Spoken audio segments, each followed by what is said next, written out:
Buenas noches, amigos. Hoy vamos a hablar de violencia de género, el cambio más polémico del nuevo Código Penal Dominicano. Yo lo voy a llamar con claridad, una derrota legislativa que afecta a la mujer. Con solo 2 palabras, eso es lo que cambió. Y esas 2 palabras pueden determinar si la ley ve o no ve la violencia que sufren miles de mujeres dominicanas. Porque toda norma penal, en el fondo, no solo castiga conductas, define prioridades, define víctimas, define realidades. Y en el nuevo Código Penal Dominicano, esa lógica encuentra una respuesta preocupante cuando llegamos al artículo 127, el artículo que regula la violencia de género. Este análisis no es una opinión ligera, se sustenta en el estudio riguroso de la magistrada Katia Miguelina Jiménez Martínez, coautora del Código Penal publicado por la Escuela Nacional de la Judicatura, una jurista reconocida por su precisión técnica y su claridad conceptual. Y lo que ella advierte merece toda nuestra atención. El código anterior era claro, decía, constituye violencia contra la mujer toda acción en razón de su género que cause sufrimiento a la mujer. La víctima era la mujer, las causas eran, la causa encontraba su paradigma en el género. La protección reforzada era específica, pero el nuevo Código Penal cambia esa fórmula. Ahora dice, constituye violencia de género que cause daño o sufrimiento a una persona en razón de su sexo.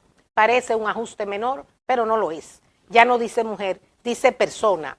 Ya no dice género, dice sexo. 2 palabras cambiadas, 2 cambios que transforman completamente el alcance de la norma. Aquí está el punto central del debate. El género no es una construcción social. Incluye roles, estereotipos y relaciones de poder históricamente sostenidas. El sexo, en cambio, es biológico, es una condición con la que se nace. Esto significa algo fundamental. El género explica por qué ocurre la violencia. El sexo solo decide quién la sufre. Cuando el legislador sustituye género por sexo, no está simplificando, está eliminando la causa estructural del fenómeno. Y sin causa, no hay comprensión real del problema. Y sin comprensión real, no hay protección efectiva. ¿Qué implica esto en la práctica? Bien, implica que la ley deja de reconocer que la violencia contra la mujer no es una violencia cualquiera, es una violencia histórica, estructural, sostenida por desigualdades profundas. No es simplemente un conflicto entre personas, es una forma de dominación. En República Dominicana esa dominación tiene rostro y tiene número. Cada año se registran feminicidios y la violencia intrafamiliar y de pareja afecta de manera desproporcionada a las mujeres. Esto no es una abstracción jurídica, es la realidad cotidiana de miles de mujeres dominicanas. Cuando la ley habla de una persona, borra esa realidad y al borrarla debilita la protección, porque tratar igual lo que es distinto no genera justicia, genera invisibilidad. Pero hay algo aún más revelador, algo que expone la fragilidad de este cambio desde adentro.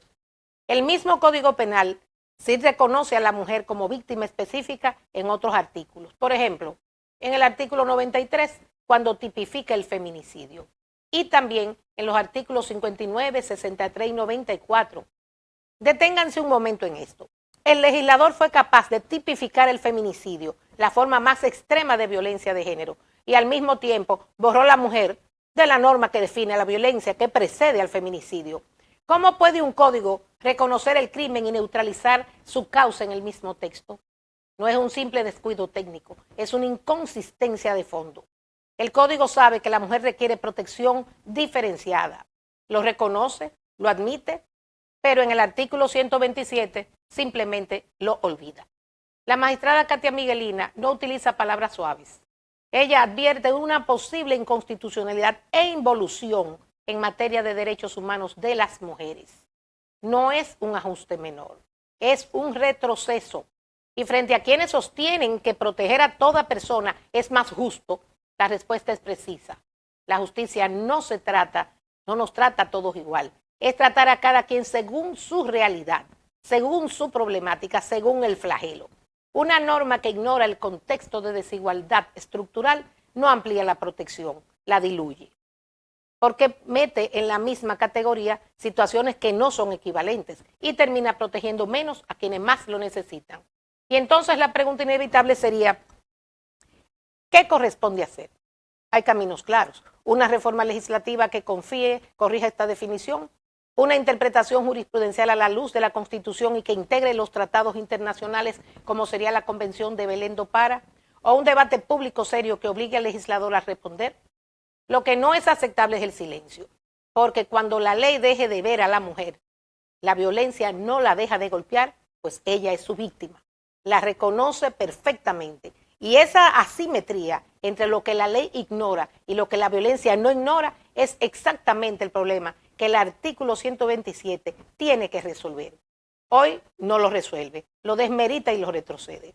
Entiendo que muchas voces se deben sumar a este aspecto, sobre todo las voces de las mujeres, que son las más maltratadas. Esperemos en bien.